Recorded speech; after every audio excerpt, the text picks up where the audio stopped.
welcome to Media Monitor on SABC News Channel 404. I'm Sakina Kamwendo. Good morning and thank you so much for joining us. So here's what you can look forward to on today's show. Opposition parties have put up a united front in a last-minute bid to prevent Jacob Zuma from delivering the State of the Nation address, which is of course now 4 days away. MultiChoice's decision to can ANN7 has been met with mixed emotion by the media fraternity, with many questioning the timing of this move. And lastly, we'll take a look at the controversial self-inauguration of Raila Odinga, which resulted in government pulling the plug on 3 major television news stations in Kenya, which covered that event.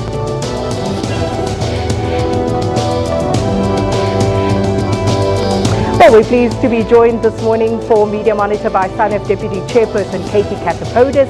We also have with us a senior researcher at Media Monitoring Africa, Sarah Findley, and the SABC News' digital producer, Butkule Putini. Good morning and thank you so much for joining us, ladies. Good morning, Sakina. So, Butkule, we're going to start by taking a look at what is happening with social media. But before we come to that, we'll take a look at what the Sunday papers are leading with this morning. So the Sunday Times, their lead is a story about cash-strapped passenger rail agency of South Africa, which is investing 1 billion rands with the bank that lent President Jacob Zuma 780 million rand to pay back the money in the Nkandla scandal, despite the bank not meeting the state entity's investment requirements and PRASA itself struggling financially. City Press, they're running with the story about the ANC's top 6 who will today formally ask President Jacob Zuma to resign just days before he is due to deliver the State of the Nation address, which he insists he will be doing. Now, the newspaper further reveals that Zuma's insistence on delivering the State of the Nation address could cause a constitutional crisis, as opposition parties have told the Speaker of the National Assembly, Baleka Mbete, that they will approach a court to ask for an interdict stopping the opening of Parliament, the first such action in the country's history.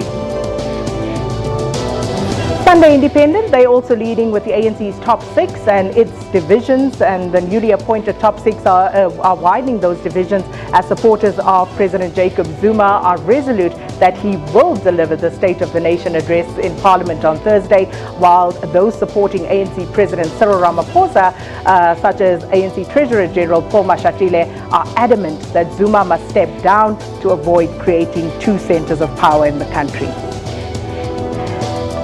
KZN Sunday Tribune, they also leading with divisions in the ANC's top 6 as pressure mounts to oust Jacob Zuma from office. And finally, the Weekend Argus, they're running with a story about Cape Town's water crisis. COSATU concerned about looming job losses, about health and hygiene concerns due to the city's water crisis coming into sharper focus as the Day Zero approaches. So that's what you can look forward to in the newspapers this morning. But we shift our focus now to the digital segment with Butkule to tell us what are the big and major hashtags that people have been talking about this week. Today we look at 3 major hashtags, Sakina. We'll start with the hashtag trapped miners, and then secondly we go to the water crisis, and thirdly we go to the hashtag Inglema. Now firstly, social media has shared heartfelt messages after 955 miners in the Free State were trapped underground. Now, the miners were rescued by a woman-led rescue team, and they were at Beatrix Gold Mine in the Free State. Now, AMCO has also said that the members won't report for duty until they see and know that their members are safe. Now, Nkosinathi Zita says that hashtag trapped miners, good Lord, please help the 955 trapped miners in Sibanye Gold Mine. Marikana black people died, Life Esidimeni black people died, and now I understand majority, if not all, is black people. Where and what is government doing to assist? Now, Sipolisile Gaja says, let's pray for the hashtag trapped miners. And lastly, D says, thank you, Lord, for this miracle, hashtag trapped miners. And of course, there will be investigations as to why the backup system didn't kick in as it was supposed to. Yes. But I suppose all's well that ends well. Yes, yes. Then we go to the hashtag water crisis. Now, this has created a lot of panic and mixed reactions on social media. Most people are saying that it's just a panic because now the more privileged people in Cape Town are suffering from this. Meanwhile, for many years, the non-privileged have been suffering from the lack of water in South Africa. Now, some say there are also fears that the tourism could dry up in Cape Town amid the water crisis. Now, Luck or Luz says, hashtag Cape Town teaches us that hashtag water crisis are really a matter of rainfall. Understanding disasters like droughts involves seeing the issue from many different perspectives, including politics. Insightful, he says. Now, Nikki Munsi says, Nomvula Mukonyane says there's no water crisis. DA must stop creating panic and calls at Helen Zill a piano. Is this woman for real? Question mark. And lastly, Andre says, due to the hashtag water crisis in Cape Town, all club cricket, soccer, softball and rugby has been cancelled this year.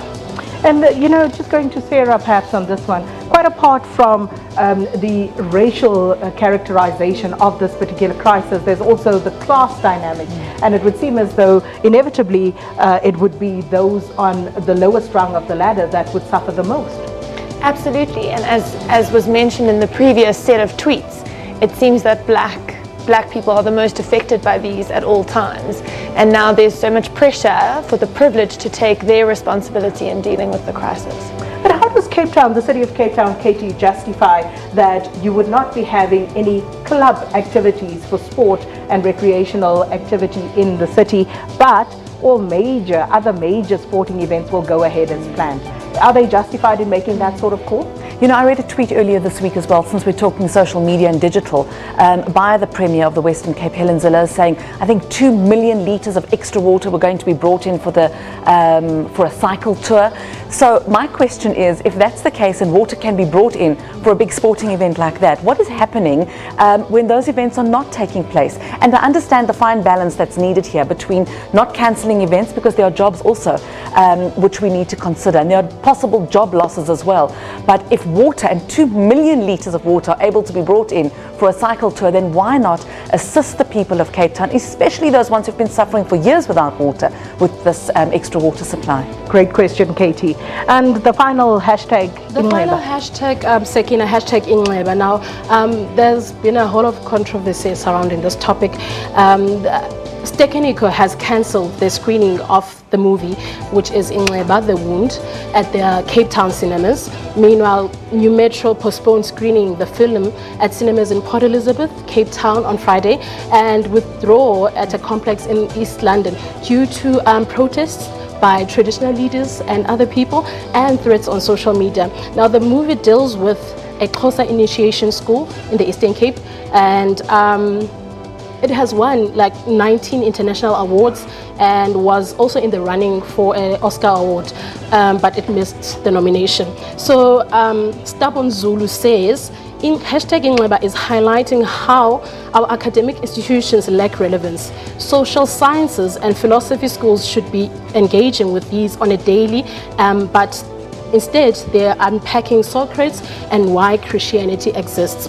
And Lutuli David says, this Ingleba movie will humble a closer person, laughing there. And Kamata says, guys, I know gay people who don't support hashtag Ingleba. Well, there's quite a lot going on there. But Katie, the entertainment houses taking a decision not to screen this because of protests outside their studios. What do you make of that? No, I can't buy that.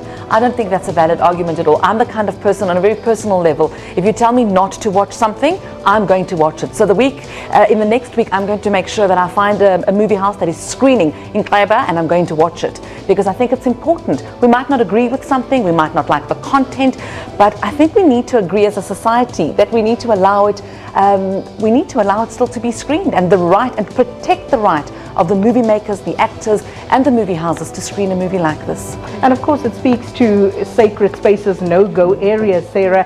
Should we still be having those? Should we be having these type of discussions in 2018? Absolutely. And I think shutting these types of movies down is a direct threat to media freedom, where the right to freedom of expression and the right to explore various aspects of culture and identity should still be screened, and people should have the opportunity, and if you choose not to engage with that, that's still your choice. But the diversity of media and protection of those media spaces is absolute, and it's enshrined in our constitution. And of course there will be those who say, well, juxtapose that with the right of these cultures to exist in a particular way, and which then supersedes the other. Well, Butule, thanks so much. And of course the big question for everybody is, will President Zuma deliver the upcoming State of the Nation Address 2018? And that question on everybody's lips we will also delve into after this break.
Welcome back to Media Monitor. Now, today, the State of the Nation Address will come into sharp focus because everybody wants to know whether it will go ahead as planned next week, irrespective of who the president of the country is.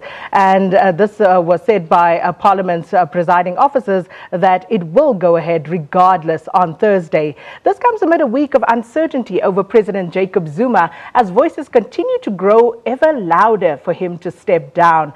Opposition political parties are adamant that Zuma should not be allowed to present the State of the Nation Address, and already a motion of no confidence in the president is on the cards and will be tabled late in February.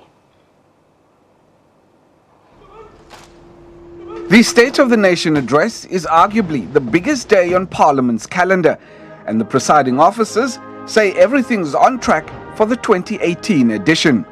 They also quashed talks on who is likely to deliver the address as speculation mounts on President Jacob Zuma's future in office.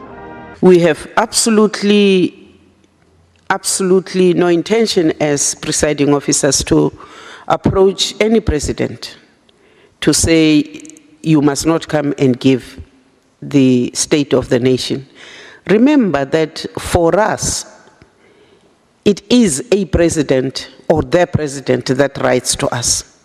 It is not President so-and-so. So whoever is president will address SONA. That's all we know.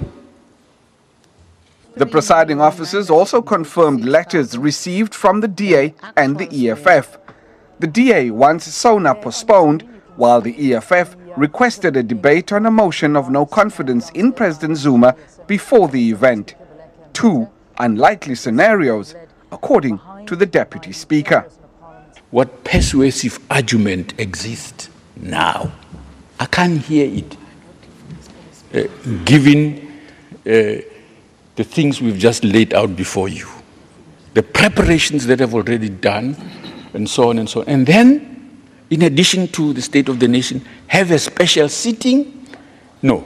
There's no need for them to field Mr. Zuma next week. They must do the right thing and remove Mr. Zuma from office. So we can hear from Mr. Ramaphosa how he intends to undo the damage done by his predecessor and get this country back on course again.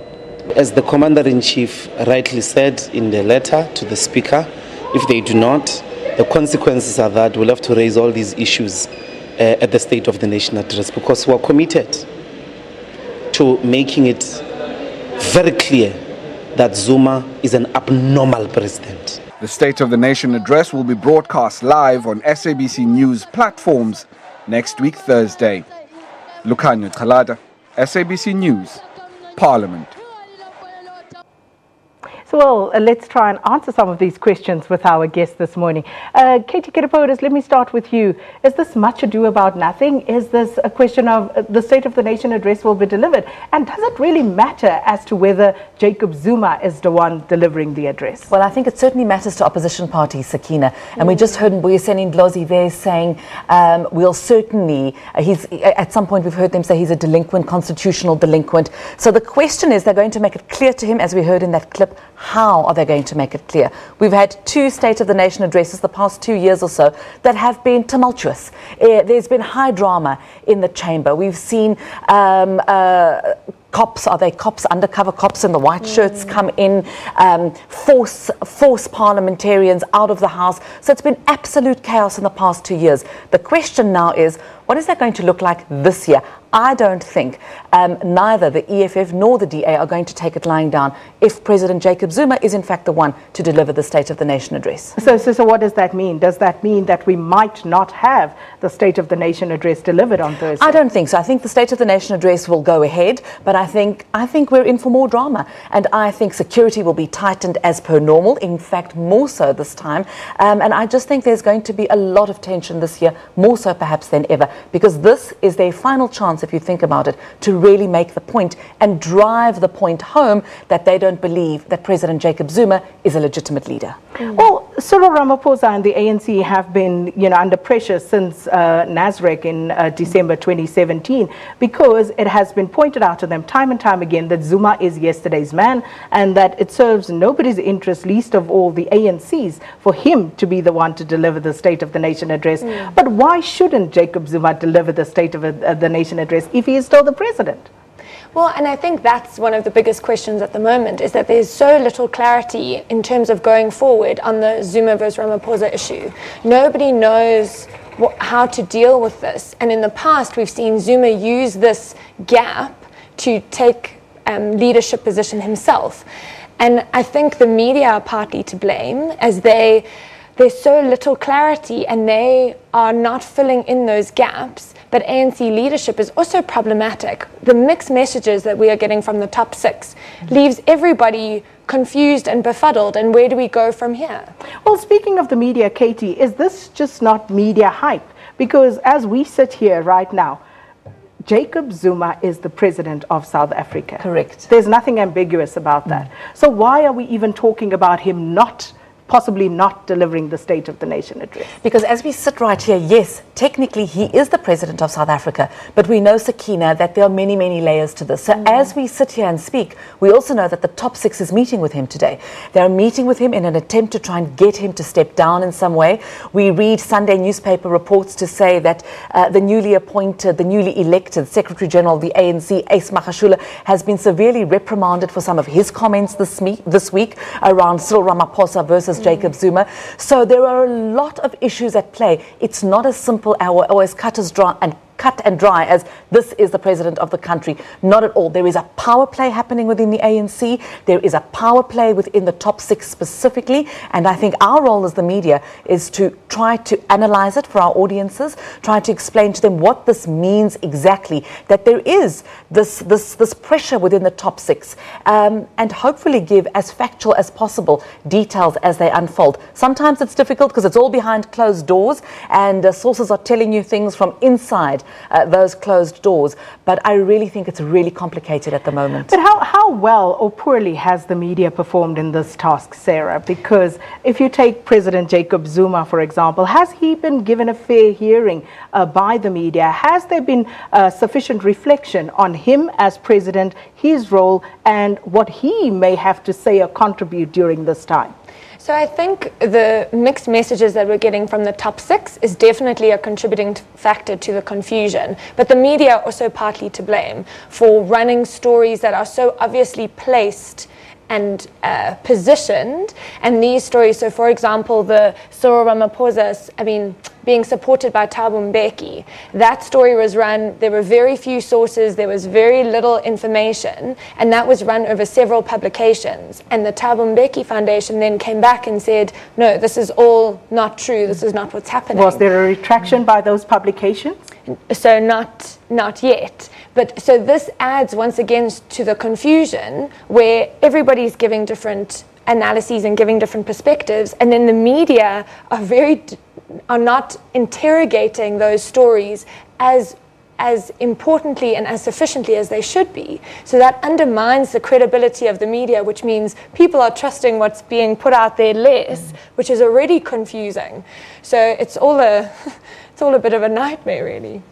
Are the media a player in this particular instance, Katie? Are we reflecting that which perhaps is the media's preferred outcome in this instance? You know, Sakina, I've said for a long time in pre-conference days that there's no more important time than now for the media to really slow down and do a proper ethical job and truly interrogate the information that comes our way, because politicians want to use us. By the way, it's not new to the South African context. It's not new in a worldwide context. Politicians will always have an agenda and try to use the media. It's our job to properly interrogate those facts. And if we thought that one or two sources before was enough, I think times have changed a lot now, and we need far more sources. We cannot accept at face value what people are telling us, because there are games at play here. So yes, you're absolutely right. I must concur with you, Sarah, that we are seeing stories that are questionable. And I really call on editors and journalists to say, let us slow down, let us properly interrogate these issues and try to establish the broader picture in terms of what's going on. Not just rush to be the first and to have that scoop, because sometimes it affects us as an industry far more. But isn't it also because of a lack of repercussions for the media when they do come out with dubious stories like the one we've just mentioned about Thabo Mbeki and Cyril Ramaphosa? Because they seem to be able to get away with it, you know, fairly unscathed. So why shouldn't they? Why wouldn't they go on that offensive? No, I don't agree that the media gets away with things. I think we've got bodies in place that are very good bodies. You've got the Broadcasting Complaints Commission, you've got the Press Ombudsman. We know that some media houses have got their internal ombuds office, if you like. So there are mechanisms and processes in place, which I think a broader audience, they really need to use them. We talk about the ANN7 example, and I know that we'll talk about that later. But why weren't there more complaints around ANN7 with the Broadcasting Complaints Commission? I hear this week that there were only 2 complaints that were in fact brought before the BCCSA, and that really surprises me. So there are mechanisms for the broader public and the audience. Why aren't we using them? Because the media does need to be held to account. Sarah, why do you think we are not using those mechanisms more effectively? I think to Katie's point, I think because people don't know that they exist. So funny enough, today in the City Press and on News 24, there was a good piece around how the Press Council works and some of the complaints mechanisms, that how one goes about it, and some of the statistics around those hearings and the outcomes.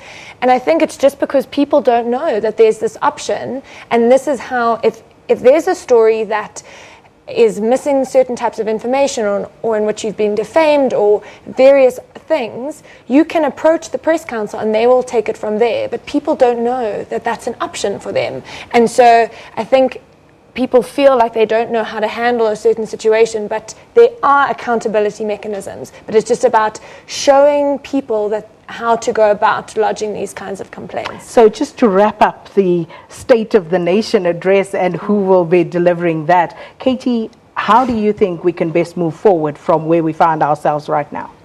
I'm not sure how we'll best move forward, and a lot depends on what happens in today's meeting with the top 6. What I can say, Sakina, is that we have a very interesting week ahead of us. It is certainly going to be one for the history books in South Africa. And as the presiding officers said, they await that message telling them, you know, the president will be delivering the State of the Nation address. They certainly will not be approaching anybody to ask about that. And we do know as well that the ANC top 6 will be asking President Jacob Zuma to resign.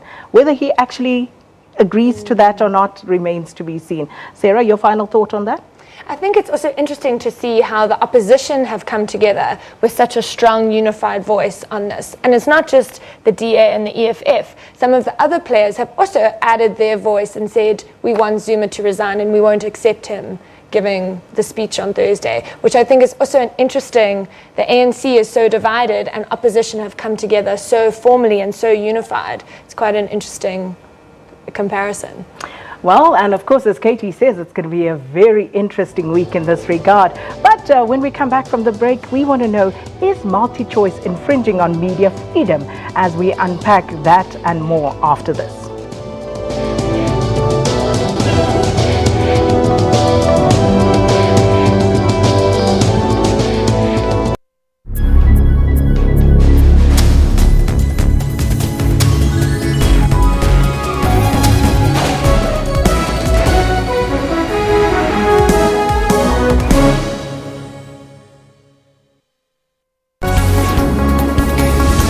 We cross live, give updates and cover sport. The observer missions, what are they saying? It will be a very difficult announcement to make, to say whether these elections have been free and fair. 1 in every 100 people are diagnosed with arthritis daily. In an effort to raise awareness, a handful of elderly women, they took to the streets of Soweto to stretch their fight against the ailment. Western Province upset the Sharks by 33 points to 21 to be crowned the 2017 Currie Cup champions at the Kings Park Stadium. In Durban.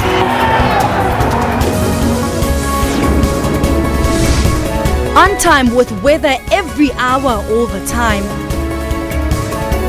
For all news, stay tuned to AM News every Saturday and Sunday at 10:00 hours Central African Time.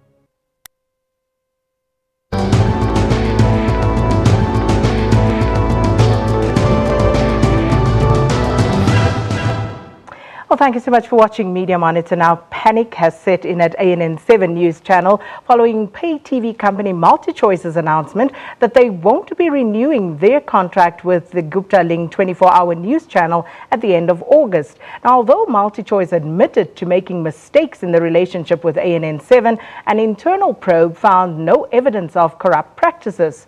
Meanwhile, Communications Minister Mamoloko Kubayi-Ngubane has expressed disappointment that DST viewers will no longer have access to a diversity of views when it comes to the news channel's contribution towards the end.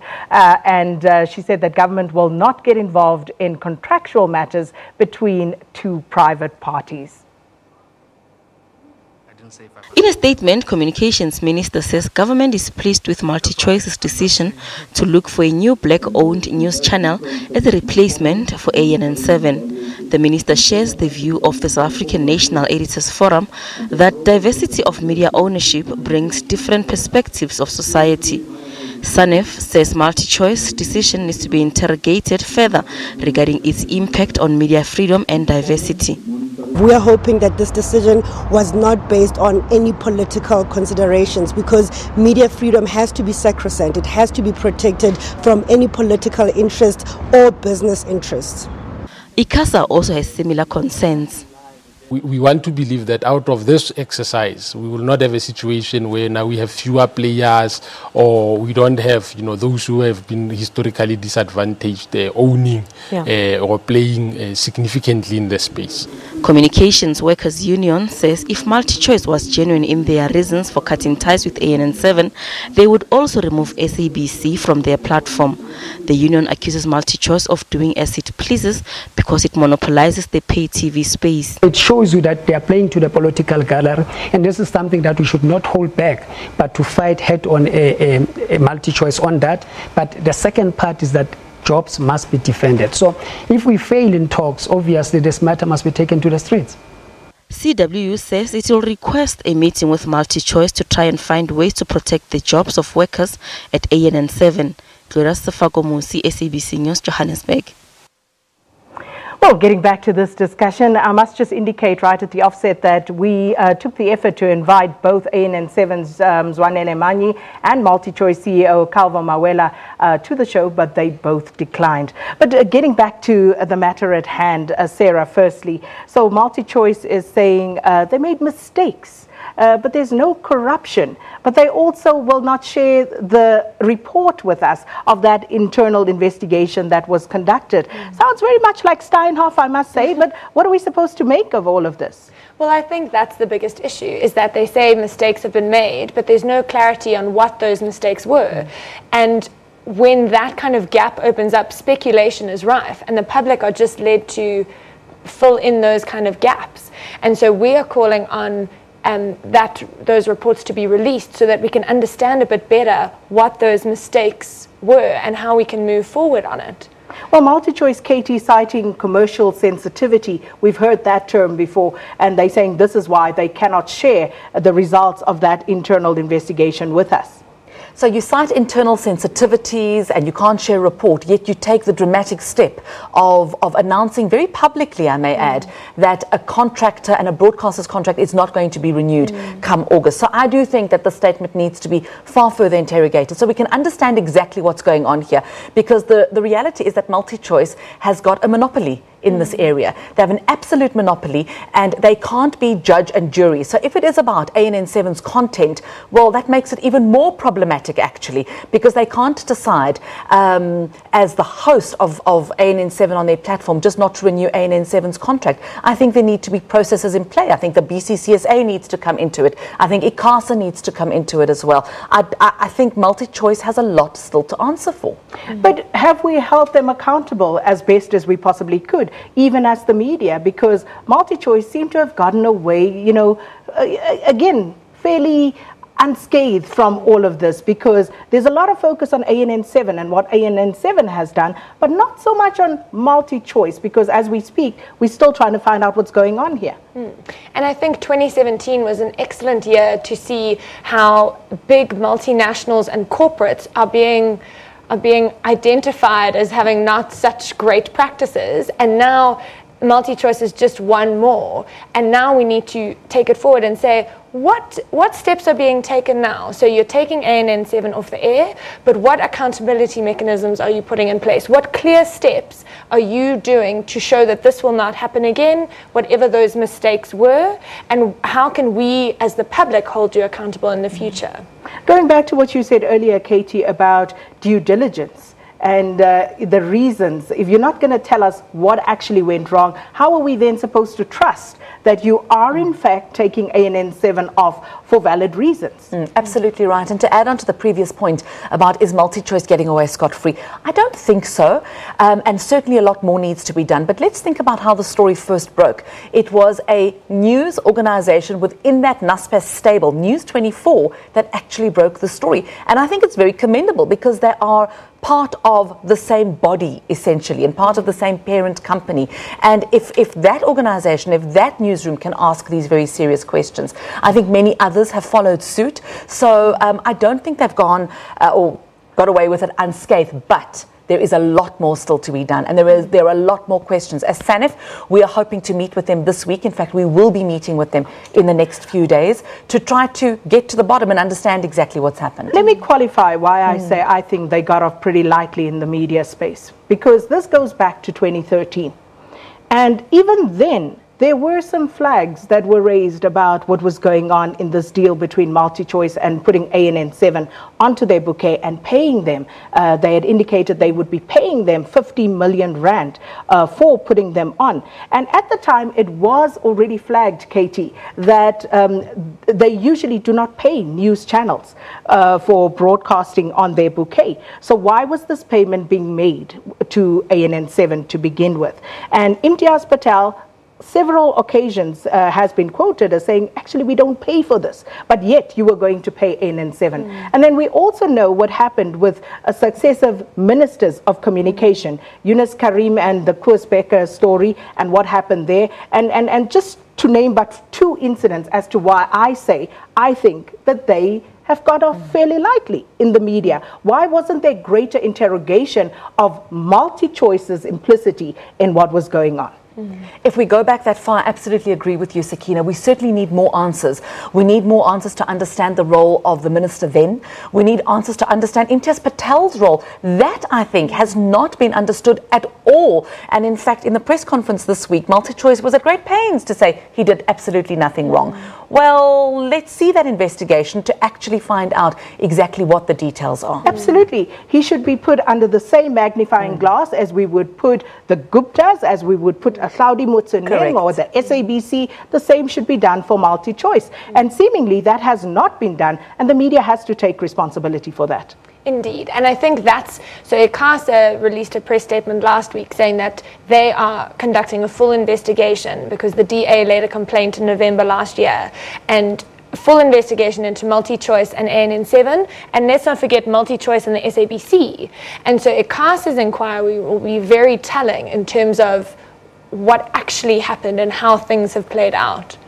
And be that as it may, because there have been just so many developments since, you know, this whole thing came to light. There's the encryption story and how pressure seemingly was brought to bear on the minister, and the payment, again, by MultiChoice to ANN7, that 50 million rand payment then ballooned up to 141 million. Why? Why is MultiChoice not telling us this? This in spite of, and we know this as a fact, ANN7 was not bringing in the audiences. They were at some point at less than 10,000 viewers, you know, per day. So why then did MultiChoice find the need to give them more money? What was that about? Very good questions there. And in fact, we saw in the press conference lots of numbers, if you heard, going into the hundreds of millions being bandied about, but without actual context to give the audience and South Africa a proper understanding of exactly why these numbers were thrown about, why so much money was just handed, and the questions around whether or not this deal was or wasn't corrupt have not been answered. And the timing, of course. That ballooning in the payment happened after the encryption protocol went in their favor as MultiChoice. So many questions to answer there. But be that as it may, Sarah, coming back to MultiChoice and the plurality of views that the Constitution, you know, confers on this nation, let's talk about their decision to remove ANN7 because no due diligence was done, as it were. So I think the fact that they're taking a news channel off the air is never a good thing in terms of media diversity. We always want a diversity of news and opinions and views when it comes to issues of the country and of the world. And so that in and of itself is a disappointing outcome from this whole situation. But it's also interesting that they have opened up and said, we are looking for a black-owned news channel. We are looking at options, we'll put out a tender, and we look forward to seeing what contributions are then made, or what who comes forward to provide us with that And that's news. very curious, because what does that mean? As we understand it, Mzwanele Manyi owns ANN7. He's black, the last time I checked. So what do they mean? What exactly should happen here? It's a good question. I don't know what they mean, and hopefully this will all become clear. But the reality is that you may not agree with what somebody is saying, what a news channel in this case is saying, but you've got to agree with their right to exist. At least that is SANEF's perspective here. So we agree with their right to exist and say whoever doesn't like the content, you've got a few options. Complain about it, go through the correct channels to complain about it, or choose not to watch it. Become an activist citizen in your own right and just switch channels. But taking a channel off completely and closing down those diversity of views is not something we can agree with at all. And this happens, by the way, internationally. You may not like what Fox News is saying in America with their very pro-Trump statements constantly being blurted out, but the fact is that they remain. Russia TV is a propaganda arm, some may argue, for Vladimir Putin, yet it remains. Whether or not you think the journalism is ethical or not, that's another question. It can't just be shut down because we don't actually know the real answers to why MultiChoice is shutting it down. And that's the problem here, you see. But there are, of course, other members of SANEF who are members of SANEF who also believe that it is the correct decision to shut down ANN7. But I guess more importantly, this seems like MultiChoice has capitulated amidst the pressure that was brought to bear from various instances on them. Is that a good enough reason to shut down? Well, once again, we don't know. We don't know what mistakes. It's all too vague for us to draw any type of conclusion. And so with that gap, we're led to speculate. And we can't, the first thing that springs to mind is politics, our current political landscape, and that pressure to distance oneself from Guptas, especially now with state capture investigation well on its way and the MPA now undertaking over 200 state capture related cases. You can't help but make that link. And if multi-choice continue to be vague, there's no other conclusion that people will draw.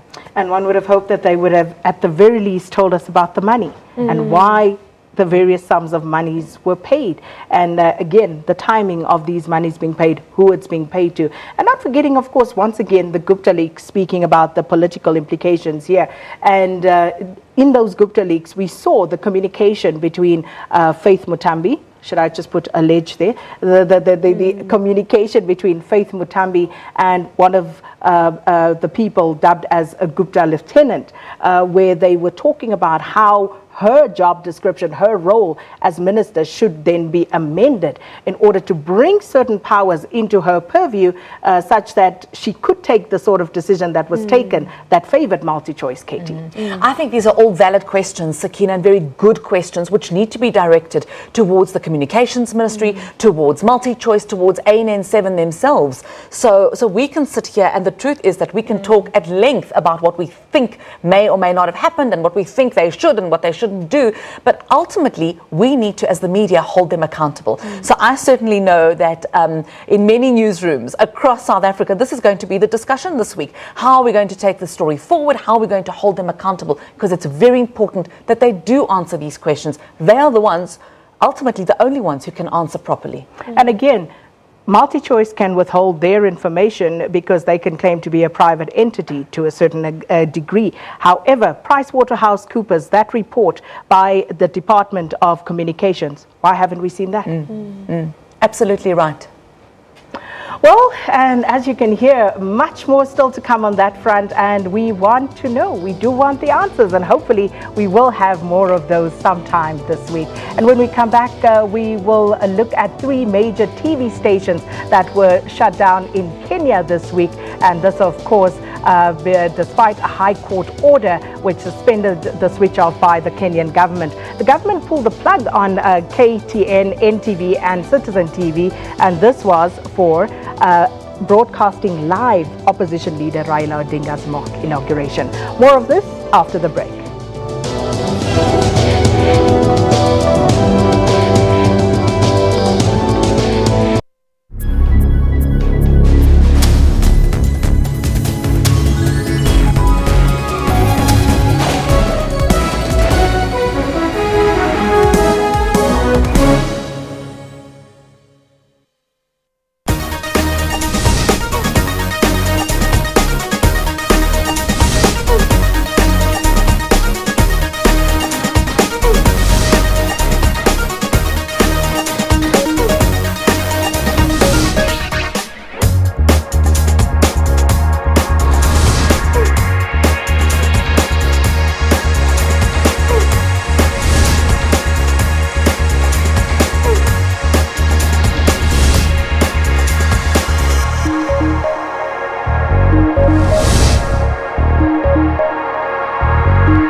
Well, thanks for tuning in, and shifting our attention now to Kenya, where 3 major TV stations remain off air despite a High Court order which suspended the switch off by the Kenyan government. The government pulled the plug on KTN, NTV and Citizen TV for broadcasting live opposition leader Raila Odinga's mock inauguration on Tuesday. Now, Kenya's Interior Security Minister, Dr. Fred Matiang'i, he has warned on Wednesday that the stations would remain off air until investigation into media collusion with the opposition are complete. And we cross live now to our correspondent in Nairobi in Kenya to tell us more about these developments in the saga. Good morning, Sarah, and welcome to Media Monitor.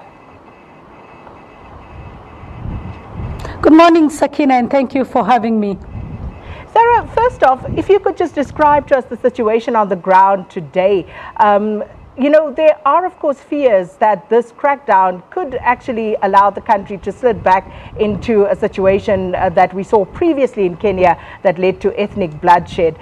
Are we at that sort of level now with this situation? Well, where we are now as a country is a time of uncertainty, because every day you wake up in the morning, you find one of the opposition politicians has either been arrested or is being sought. And also a lot of media blackout. You cannot exactly tell what is happening because there is very little information seeping through. The only TV stations that are still on air, that is the Kenya Broadcasting Corporation, owned by the government, and K24, owned by the Kenyatta family. Sarah, what has happened regarding the court order that was issued earlier in the week ordering the government to get those television stations back on air? Indeed, there is a human rights activist here, very popular for going to court to challenge decisions by the government. His name is Okia Omtata, and he moved to court on Thursday seeking orders to have the 3 TV stations plus 1 vernacular TV station, so in total there are 4, to be taken back on air. And indeed, he got that order from the High Court. So what he had to do is to serve the people who had switched off. He had to serve the Communications Authority of Kenya, which is the equivalent of the Broadcasting Communications Commission in South Africa. He also had to serve the Minister for Interior, but it has become very difficult for him to reach those people. Several times he has gone to the Communications Authority of Kenya and he has been turned back without being able to serve. However, these stations remain off air now, and despite that court order, a lot of people wondering why the government chooses to honor some court orders and to defy others. Many people also feeling that the country is now sliding back to the past years where government would unilaterally make such decisions like switching off TV stations or even arresting journalists. A lot of people worry that the country is sliding back to the dark days. Sarah, the government has accused these stations of colluding with the opposition. Now, given that, you know, can you give us a further descriptor of exactly who these stations are and just characterize for us why the government would see them as such? Well, there is NTV. It's owned by the Nation Media Group. The Nation Media Group is one of the biggest media houses in this region. It owns several newspapers, including a newspaper that is across the 5 East African countries.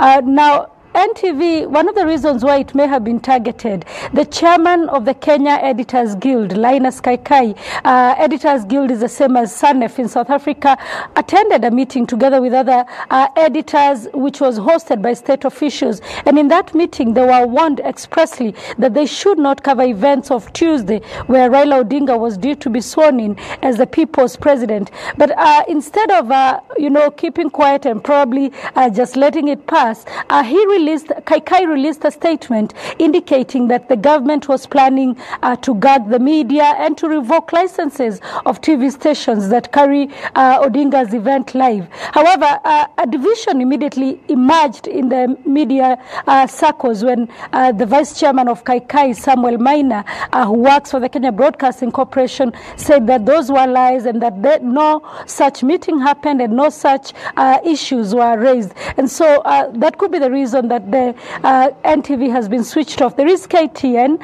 owned by former President Moi, the second president of the Republic. It was able to show just the preparations at Uhuru Park where the swearing in was going to take place, and so the plug was pulled off before it could actually broadcast the actual swearing in. Then there is Citizen TV and Inoro TV, both of them owned by the Royal Media Services, a prominent business person here who is said to have links to Raila Odinga. In the previous elections, we have seen him support Raila Odinga. So, and we do not know whether in this election he supported Odinga, but what we know is that it is also off air, and that businessman has now moved to court seeking compensation for the days that the television stations have been off air. Well, thank you so much, Sarah Kimani, our correspondent, speaking to us from Nairobi in Kenya.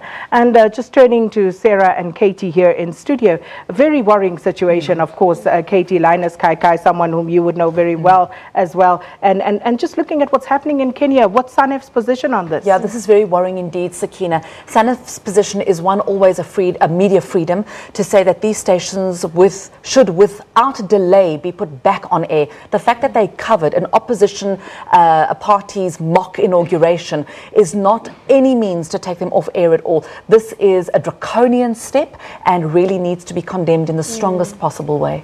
But we also hear there of the government possibly being, Sarah, in defiance of a court order. So does that give us a sense of the way things are going in the country, politically and otherwise? I mean, I can't speak on that behalf, but I mean, that's definitely a big concern that the Kenyan government itself is defying its own court order. And interestingly, the court order was just to put those stations back on air for a period of 14 days while they tried to resolve this legally, undertake a full investigation into the legal side of things. And so to not even be willing to put them back on air for 14 days for a full legal review is also quite telling in terms of the Kenyan government's position on this. Will SANEF be doing anything at all about this, Katie? Will you be engaging? We definitely will. We'll be speaking to our counterparts in Kenya, as well as trying to get a sense of exactly what the situation is for the journalists there. It's very important for us to get a sense, because remember, these three media houses all employ journalists. Are they in any danger? Just to try and establish exactly what they're going through. Their editors, their reporters on the ground, are they in any kind of physical or immediate danger? For us, that's absolutely critical. And of course, it goes beyond just the media in particular, because it speaks to, you know, general civil liberties for people to have access to choice, whatever that may be, Sarah. And that's what's also so interesting about this situation. Where are our own government's response to this? Where is SADC's response to this? What are they saying? Why are they not coming out and condemning this in as strong words as is needed? Well, they're having difficulty expressing themselves about what's happening at home, so we can't exactly expect them to pronounce on what's happening elsewhere, Katie. No, we should expect them to. Yes, they should. We absolutely should. Because the reality is that once, you're 100% right, once a government starts defying a court order, I think that poses so many more questions than just the shutting down of three media houses and three broadcasters. I think there is a real issue and very, very serious issues at play in Kenya at the moment. And just talking about the event that they were meant to cover, this mock inauguration of Raila Odinga's, again, surely the media has the prerogative to decide whether or not they will broadcast that, and people can make up their minds for themselves. Well, so I read a media report from somebody who was quite involved, and he was questioning why did the government allow this ceremony to take place and then withdraw the very broadcasters who were there to broadcast the event. Why allow the event to happen at all if you're not going to allow people to see it live? So that was quite an interesting question around kind of backtracking, realizing that they had allowed something to happen and then wanting nobody to see it. And then also, Katie, just looking at the regional and strategic importance of Kenya as a country, you know, what does this mean for the rest of the continent? Well, it's a critical part of Africa, and I think we need to consider it that what's going on there can't just be seen as, oh, it's in some part. This is a very important part for our continent.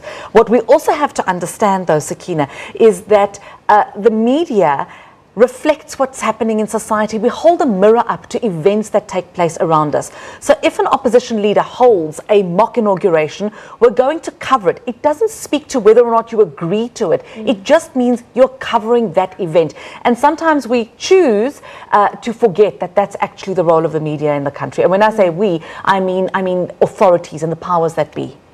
Well, quite a bit to look forward to, and of course these stories will still be in the news this coming week. But thank you so much, Sarah Finley, Katie Catapodas, and of course to all of you for watching our show Media Monitor this morning, and we hope that you will join us again same time next week, same place. And from us and the rest of the team, good day and do stay blessed.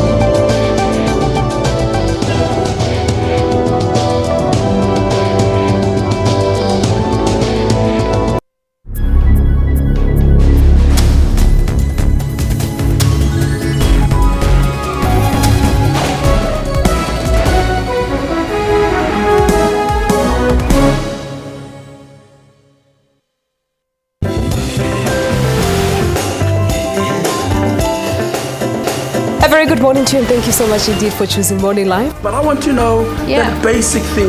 Griselda Lewis, SABC News, in Parktown, Johannesburg. Zimbabwe, Mzwandile Mbeje, SABC News, Luanda, Angola.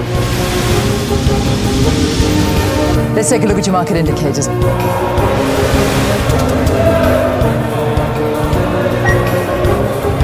Thanks for staying with Morning Live. Let's bring you your sports news.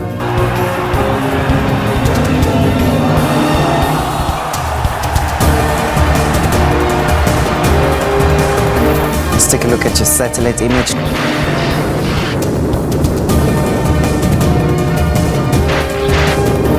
Set the agenda for the day with Morning Live. Corruption both in the public and the private sectors needs to be combated. Where there are clear cases of wrong that has been done, that must commence immediately. Something is being done about corruption in our country. Currency, even although it's strengthened dramatically after the ANC's recent elective conference, could conceivably go stronger yet. He had a soul that would not be for sale. Stay tuned to Your World for your final news roundup, Monday to Sunday at 21:30.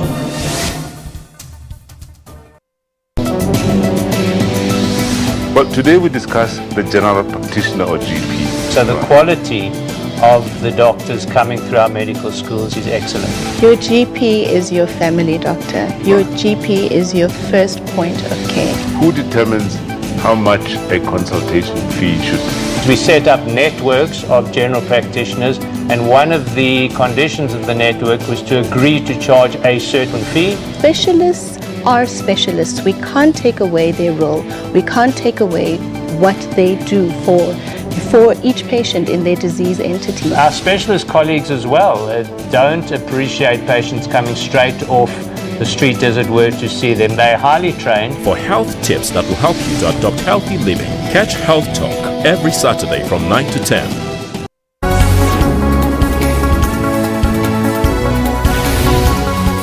So the issue of waves is that don't underestimate yourself. You are exactly the cornerstone of the solutions we are looking for.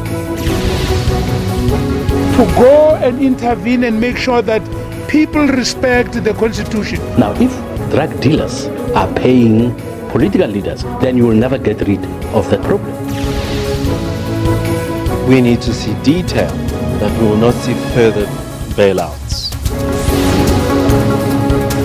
Fidel, a towering figure of the 20th century. Stay tuned to PM News for all your news updates every Saturday and Sunday from 1500 hours. Africans are increasingly using digital platforms for life, work and play. Information is key for us. We live in an information age. We live in the digital age. I'm mostly on WhatsApp because not all my friends have iPhones, so they don't have FaceTime. On Network, we tell you about Africa's technology and social media landscape. And some here are using the internet to raise